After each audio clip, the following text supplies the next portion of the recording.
Yesterday it was 39 degrees here, and it is going to be that again later today, which was a really good test of how our solar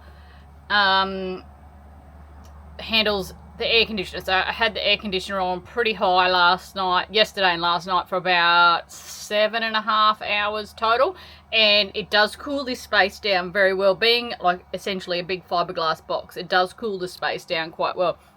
But it did use a lot of power, so we'll turn around and have a look at the settings from yesterday.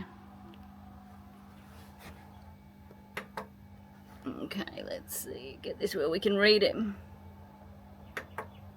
Okay, so at the moment I'm using 440 watts. I've got a fan on, I don't know, a fridge as well. But the one I wanted to show you, we are almost fully charged. It's 10 a.m. now. We are almost fully charged. Yesterday it got down to 52.19, I think it was at. That was last night when I went to bed with the air conditioner finally turned off.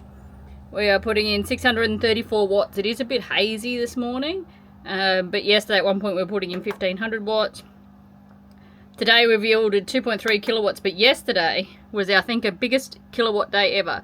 So we used and yielded 13 kilowatts yesterday, which is pretty impressive harvest.